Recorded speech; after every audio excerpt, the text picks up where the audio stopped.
Hi everyone, welcome to Law and Video. Today as my guest, I have Tom Lambotte of GlobalMac IT and BobaGuard Turnkey Cybersecurity Suite. Thanks for being here, Tom. Yeah, thanks for having me. So yeah, we were just discussing basically what's been going on a lot these days, which is there's been a lot of different cybersecurity issues that have been coming up, and you have started BobaGuard as a way to provide people in the legal community with an effective solution to deal with that. So maybe if you wanted to, could you just kind of start and tell me a bit more about BobaGuard, and then we'll kind of get into some of the details. Yeah, so BobaGuard was really birthed out of my 16 years of background. So I've been running a company called GlobalMac IT. So we're a managed service provider for law firms that use Macs. So a very specific niche. And as we've grown over the years, our minimum kind of headcount has increased as well. So now we have a 10 user minimum. And in the Mac, for Mac users, in law, the smaller the firm, the more likely they are to be a solo or use Macs. And so what happened over the years is I had a lot of one-on-one meetings or consultations with lawyers that were solos or small firms that I knew would not be able to sign up for our service, but I'm very big on helping and serving first. And so I'd always take a meeting. If anything, I'd give them some guidance and suggestions and kind of point them in the right direction that they were looking to go. And eventually, though, I turned so many lawyers away, and I started really asking myself, I was like, man, how can I help them? How can I provide more value? Because what I realized over time is that I was sending them back out into the wild. I knew that they didn't have, there weren't a lot of good resources or experts in what they were looking for. And moreover, what I realized is that cybersecurity threats were really the key thing that a lot of them needed help with. Nowadays, especially over the past decade, technology has gotten easier and easier to manage to some degree, right?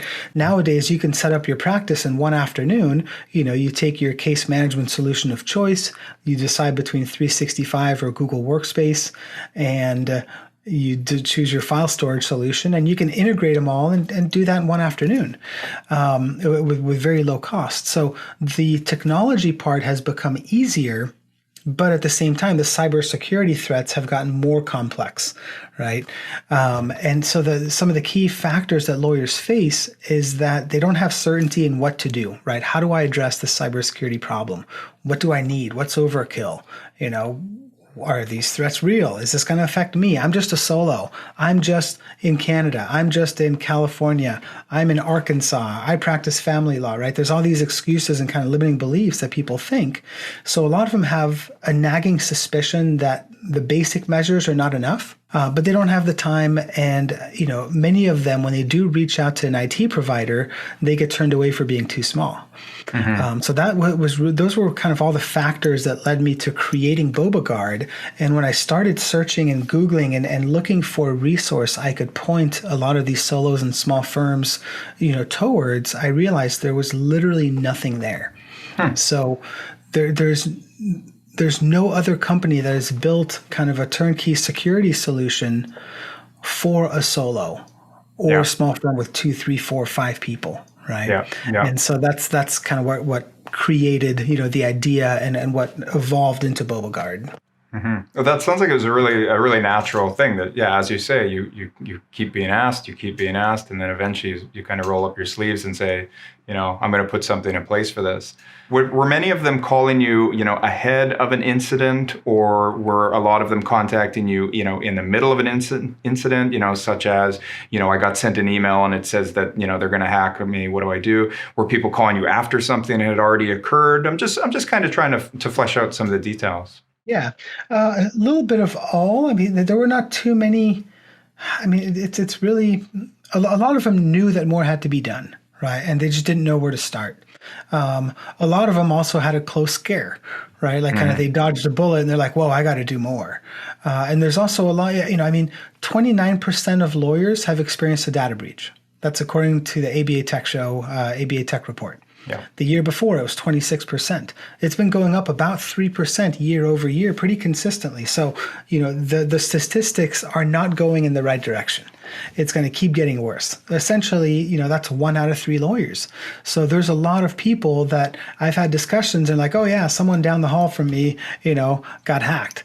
Someone I know, in my bar association, in my local chapter, had a data breach, right? Had hit with crypto locker, right? So there's more and more of these events happening.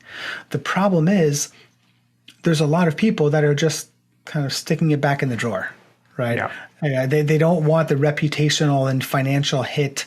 They don't want to, file the notice of a data breach, which is what's required here in the US. There's a lot of people that kind of hide and cover it up, I think. So those 29% sounds high, but in reality, I think it's even higher than that. Our biggest competitor is complacency and a belief that it's not going to happen to us. Yeah. And so that's really kind of the drum that I've been beating on top of the mountain, kind of repeating over and over. And so we've done a lot of CLE presentations for bar associations. Bar associations now are speaking with us to have it added as a member benefit so we can get the word out to more people. Mm-hmm. So that's a long answer to your question. It's a little bit of everything. Yeah, that's a great answer. And part of the reason I asked actually is I find the more we talk about these things, the better it is, because people are kind of wondering, what's this person doing and what's that person doing, and as you say, people don't necessarily announce if they have been hacked, or if they have been hacked, maybe they don't. Yeah, they may kind of keep it secret or try to deal with it. When you mention kind of beating the drums about this stuff, obviously I'm a proponent as well as far as having a high level of tech adoption. Cybersecurity is extremely important, but it's kind of hard to sometimes maybe to strike the balance and not be alarmist about something, but also make sure to get the word out. The cybersecurity techniques that are out there are continually evolving. Right? Look 10 years ago, 5 years ago, when you got a fake email from Apple, you could pretty much tell it was a fake email from Apple, right? Nowadays, you've got to look. I mean, the details, that they're able to replicate. There's no broken English now.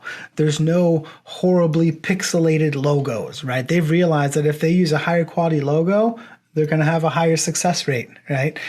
But it can happen to anybody. I don't care how small you are. And that's the biggest thing. No one is safe. And it's funny you made a comment about kind of being an alarmist. This was really something I struggled, especially in the kind of last year when I was starting to build this, and I had my kind of, self-conscious element where I was like, man, I don't want to go out and be a fear monger, And eventually I made peace. I was like, Tom, you're not fear mongering. You're helping people see things that are going on, and it's like, hey, this is happening to everybody, not just big law, not just the not just the huge ones you read about, but it's happening to solos and small firms on an ongoing, continual basis. These are the facts. This is what's happening. Like, take your head out of the ostrich hole, look around and face what's happening. Yeah, it's anybody. It can happen to anybody. So yeah, I hear you. Yeah, it just takes 1 second, and it's not even you making a mistake, right? There's plenty of things out there that you have no control. For example, one of so BobaGuard is a turnkey cybersecurity suite, right? Yeah. So it's got 8 different cybersecurity layers that we've tested and curated, over the past 10 years. I mean, we had a really close call, about 10 years ago in GlobalMac IT, where one of our clients almost experienced a data breach. And it made me really face the facts and go, whoa, our security is not as good as we think it is, right? Just because we're on Macs, because we just worked with Mac users, we're like, hey, we're Macs. We don't have to worry about viruses. We're clear. Right. Yeah. And that's also a strong false belief that I've been trying to fix for the past 10 years, because the threats today, they don't care if you have a Mac or a PC, right? They'll log into your accounts because they're accessible via the web, right? Yeah. The fact that you're on a Mac is not, 10 years ago, that used to be like, okay, I don't have to worry about security because I use a Mac. But now everything's in the cloud. A third-party website getting breached and having their credentials stolen. Say Netflix, is breached, and you might go, okay, well, that's not a work-related thing. I'm not at risk, right? But a high percentage of people use the same password for work as they do for personal. Yes. So if I'm a savvy criminal and I'm tech savvy and I know how to use all these tools and this automation, I can purchase the list of Netflix credentials, emails, and passwords. I can reverse engineer and find the work, LinkedIn profile for someone. I can find their work email and I go, hey, I can see Sean's, Sean Dillman at yahoo.com. And then I can find Sean Dillman. I see that he works for Vested Video, and I can find your work email address and I can try to use that password to see if you're one of the 39% or whatever it is that reuses the password. Yes. You've done nothing, right? But you're at risk. So it's all the things that you wouldn't really think are a threat that are there. So the threats exist. And most lawyers' approach to dealing with the threats, especially solo and small firms, is it's the ostrich strategy. It's hope. It's like, it won't happen to me because enter false belief here. Yeah. And so what else is part of BobaGuard? So you mentioned the dark web, but you kind of mentioned the layers. Do you think you could kind of give like an overview? Like if somebody signed up with BobaGuard, tomorrow, what happens and what's part of it? Yeah. So there's 8 different security layers built in. It's kind of it's the best of the best. And so the analogy I like to use is when you graduate from college, let's say you have no tools and all of a sudden you've got an apartment, you're like, oh, I need a hammer, and you've got nothing. And you realize your shoe won't work. And so you go to Walmart and you buy the cheapest, tool set you can find, right? $19.99 for, tool set, and it works, right? And in that moment, you're like, yes, I have a hammer. I can complete this task. A year later, your hammer's broken. You realize, your screwdrivers are all stripped because they were crap, right? And so you start like, okay, how do I get, the best hammer? How do we get the best screwdriver that's going to be practical and it's going to last and all these things, right? Yep. And so when it comes to creating a cybersecurity strategy, I think first you need to define, okay, what are the tools that I need, right? What tools are adequate for the job I'm looking to do? BobaGuard was really built for the solo and small firms, to begin with. That was really the core target that I wanted to serve. And I've also realized over time here that there's a giant need in the mid-sized law firm as well. So with that mindset, step one, before you go out and solve your cybersecurity threats, what are the tools that you need? Right?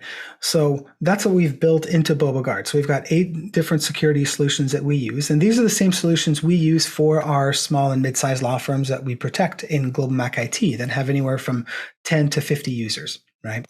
So it's not overkill, but we've been able to use our economies of scale to make it really affordable for a solo, boom, turnkey, get all services.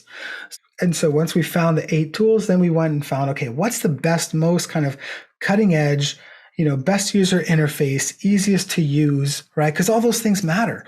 The first one is a great example, cybersecurity training. When you think of cybersecurity training, what emotion goes through your body? Like, honestly, are you excited? Do you get kind of a feeling of dread? Like, oh God, how horrible is this going to be? That's what usually comes with it, right? Because the majority of cybersecurity training videos are dull, monotonous, boring, way longer than they need to be, right? And when that's where the bar is set, and that's what most people's expectations are, the problem with that solution is that most people are not going to retain much. They're not going to have, the video is not going to have their attention. So what I actually call it fun cybersecurity training that doesn't suck and can't be bypassed. And what I mean by bypassed is all these cybersecurity training videos, they have a video for a while, then there's a question. The problem with the question is that it's a stupid, obvious question. So again, there is zero increase in security with that kind of solution in place. So the solution that we've kind of handpicked uses all of the latest behavioral science techniques like storytelling to really transform the security culture. They're short, 5 to 10 minute videos. There's a cast of cartoon characters, and the questions are based on the content. So fun cybersecurity training is the first one. Of course, there's reporting built in and all that stuff. The second is phishing training for employees, right? 91% of successful data breaches started with a spear phishing attack. And only 17% of employees are very confident that they can identify a social engineering attack, right?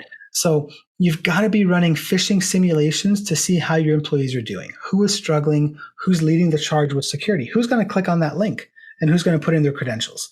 So phishing training, the solution that we use, has immediate remediation training built in as well. Most of them, they don't have that. So if someone clicks on a link, let's say the boss clicks on the link. Now the office manager has to go to the boss and have that awkward conversation. Hey, Tom, you clicked on the link and that could fall for phishing. It's not a fun conversation, right? So with immediate remediation training, as soon as the boss, let's say I fall for it and click on the link, it takes me to a video right off the bat that says, hey, we got you. You clicked on a phishing link. If this was real, you could have compromised your firm. Right? Here's what you missed. Here's what you should look for. And we do training to sharpen, kind of their skills right in the moment. That one is actually a brilliant piece. I think that a lot of people probably haven't even heard of doing something like that. It's highly practical. Try to get a phishing scam over the receptionist. See if she falls for it. If she does fall for it, then say, hey, just so you know, you just fell for a scam, and that's a big deal. And it's better to do it this way than if it were to happen for real. So that one, everything you've been saying is great, but and I'm really curious about more of the steps that you're going to be talking about. But that one right there, is just brilliant. You learn about it, but again, you don't know what you don't know. So the third one are IT security policies, right? The cobbler's son has no shoes.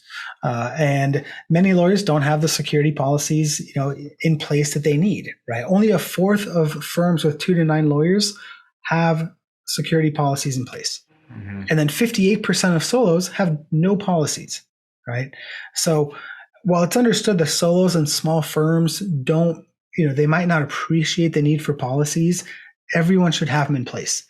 And so what we offer kind of a curated set of policies in a prioritized order of like, hey, take these templates, customize them, put them into place, add them to your HR process, right? If you're going to hire someone, if you're going to work with a virtual assistant, even have them sign these so you can, kind of get that in line. Yeah. The next one is a team-based password vault. The number one reason people have 3 passwords is because they don't have a way to store the passwords. So they are, they're intimidated. It's like, okay, well, I know I shouldn't save this on a note on my desktop or, on a sticky note on my monitor. I'll just stick to the 3 passwords I know. Team-based password vault helps you share passwords internally among each other. It helps create unique passwords. It stores them for you and automatically fills them in when you log into websites. So it's a huge, huge tool that people need.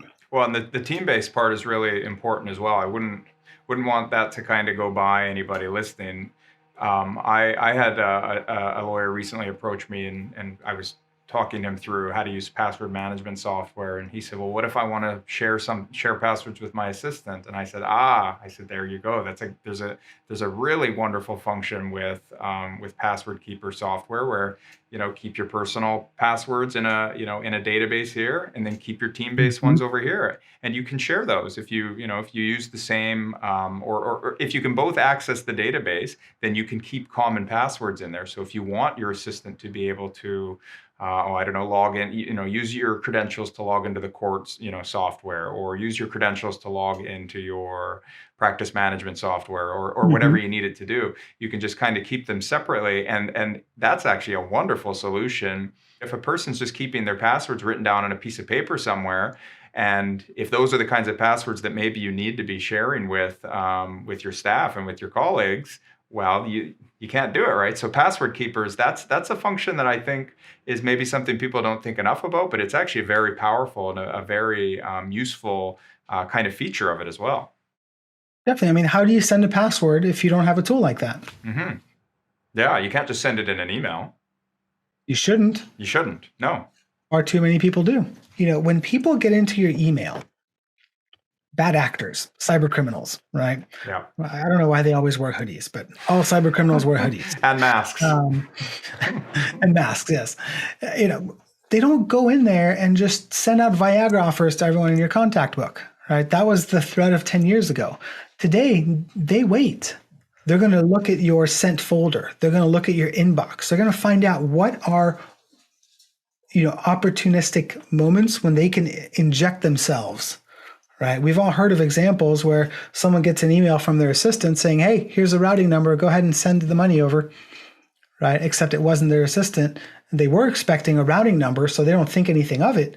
But if you don't have a process to verify the routing info, there's so much wire fraud and stuff like that, right? So again, it's so important to have, good password hygiene, unique passwords. You've got to use a password manager. And another security layer here is the dark web monitoring. Yes. 6 out of 10 breaches involve credential data. Right. So you've got to have, if you're not proactively monitoring for stolen and compromised data, it's literally a ticking time bomb. It's just a matter of time until someone out there on the dark web doing their work is going to get into your account or someone's account on your team, and you're going to have a data breach. So dark web scanning, it proactively, continuously monitors the dark web for any email addresses under your law firm's domain. Anytime it gets a hit, you're notified right away. You can look at that password, say, hey, is that a password I'm currently using? Sometimes it's not. They are criminals. They're not the most honest people, right? But sometimes you'll go, whoa, that's the password I'm using. And you go out and change that password, right? Again, changing the keys, changing the locks, and now you've got more peace of mind. Well, and that proactive measure, again, I find that is also something that people don't probably have done routinely, or a lot of people probably aren't even aware of it. I know that I've certainly never done it personally. I've never had kind of a dark web scan done for me or any of my, my firms or ventures that I've worked on. But how much more peace of mind could a person possibly get than doing a proactive scan to search and look and see? It'd be like a tune-up for your car. Did you know that your front left tire pressure was low? Well, oh, good. Well, then pump it up. Did you know that your fan belt was kind of starting to go and it could have broke while you were on the highway? Oh no, I didn't. Great. Let's change it out now.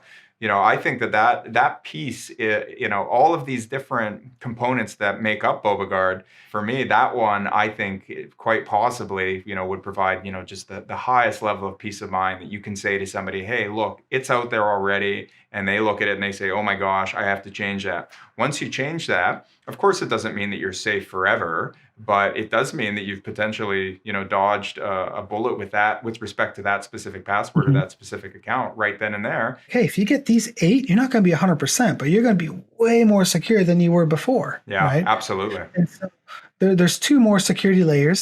So the next one is proactive monitoring, maintenance, and patching for your Mac or PC, along with antivirus and web protection. So this automates your software updates and security patches, right, for both Mac OS and Windows. It gives you preventative monitoring and alerting of potential IT incidents, right, that can stop issues ahead of time before it causes further downtime. Let's say your hard drive is getting full, or your battery is failing, or battery, hard drive issues, degradation, that kind of stuff. Yep. Antivirus and malware, right, scanning and remediation. And then it also has DNS web protection, which blocks malicious URL domains. So let's say a phishing email gets through and you click on it. The odds are high with this software that it's going to block it and stop you from even loading that page, because it's a continually updated list of kind of malicious domains. And so the big benefit there, right off the bat, it's a time saver because it's going to automate your software updates, security patches. It's going to ensure all computers in your firm, especially with the way we're working remotely. It's a lot harder for you to check on everyone. Hey, are you keeping your computers up to date? Right? No one's got time for that.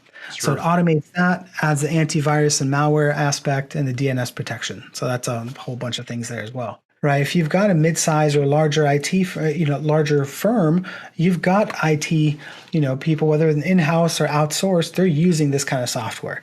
But the problem is you can't access this software if you're just a solo or 2 or 5-man show, right? It's a lot harder to get access to that. Yeah, so.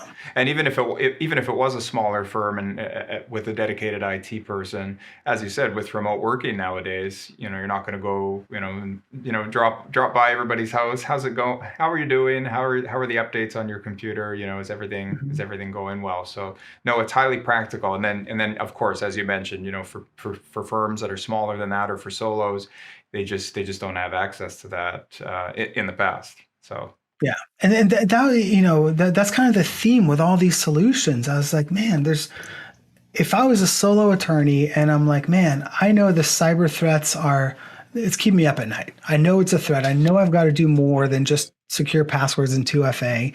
What should I do? And if I were to go out and Google and try to search, I Googled cybersecurity solutions. I think I got like 347 million web pages, right? And the majority, 99.9% of the solutions are not built for a solo lawyer or a small business, right? They're targeted at the companies that have the big bucks, that have the budgets. And so it's hard to find the right thing for your needs. Yes. And so the last thing here is a cyber insurance policy.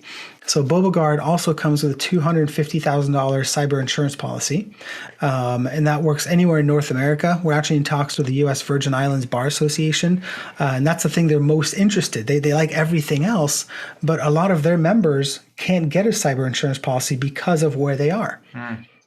And so we can do it, U.S., Canada, U.S. Virgin Islands, all that stuff. And the best thing about it is when you go out to get a cyber insurance policy, it can be tricky, right? The application process can be really over your head, especially lately. They've been, the cost has been going, they've been skyrocketing over the past few years. Yes. With BobaGuard, once you sign up, boom, next day you have a $250,000 insurance policy.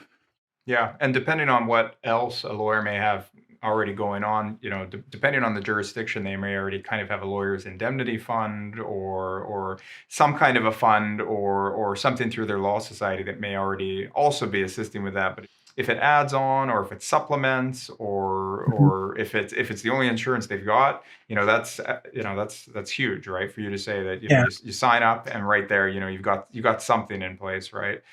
Well, 60% of businesses that experience a data breach close within 12 months. When you look at research for small businesses, I've seen anywhere from $35,000 to $108,000. It's not a giant amount, but for most solo and small firms, they don't have 30, 50, 100K sitting in the bank, right, to cover the damage, right? So, again, how can you cover yourself, prepare yourself, reduce your risk, as much as possible at a reasonable rate? Right. Yeah. And that's the key. And that's what we've really done, or strive to do with BobaGuard. So to get access to all 8 of these cybersecurity solutions for a solo, it's only $150 a month for the first user, and then $50 per user after that. Yeah. So it's really affordable. And, the most important part is, my goal is to get these security solutions in place to protect them. So I hear less about people getting hacked. And so one of the biggest things I mentioned earlier was a lack of awareness. The second one is a lack of time, right? And okay, well, this sounds good, Tom, but I don't have time to configure all 8 of these security solutions, right? I'm busy enough as is. I'm doing all this. I'm trying to serve clients. I'm trying to get new clients and marketing and HR and budget and books and technology and now cybersecurity. I don't have time for it all. And so we worked really hard to streamline the setup of the service.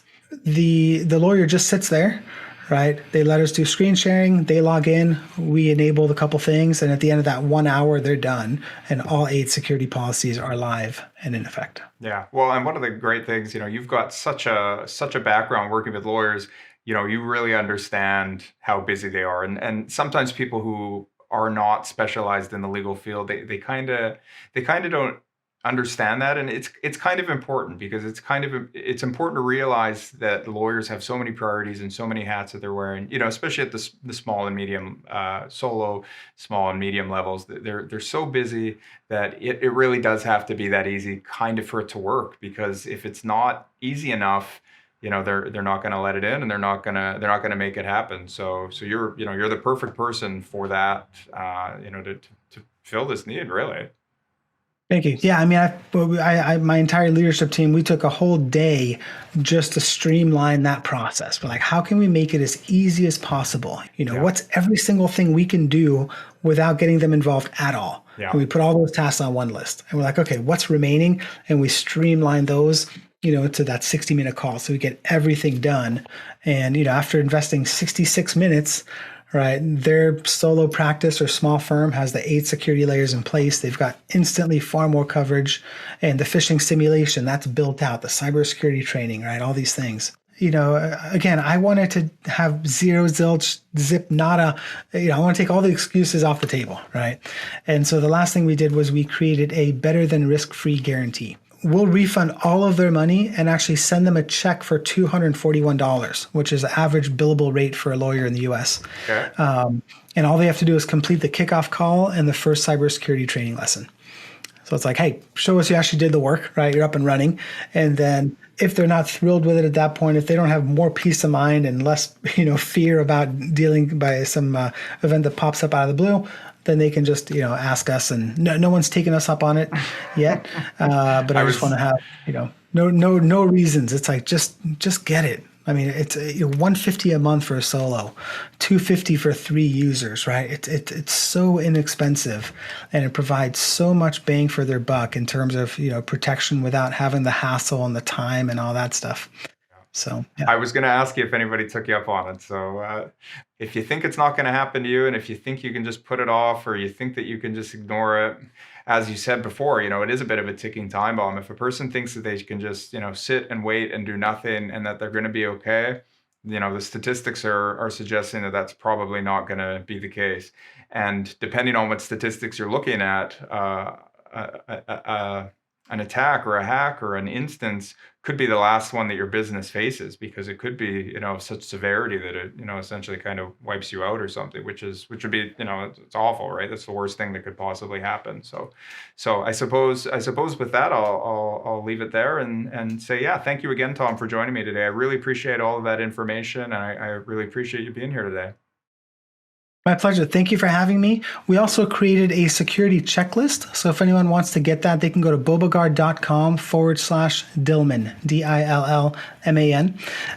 And so that's just an easy checklist you can work through, help you see what you have in place, what you're missing, and you might find some value in that. That's perfect. I'll be looking at that as well, and I'll see I'll see what my score is and how I'm doing with my cybersecurity. Awesome. Thanks for having me, Sean. Okay, thank you, Tom.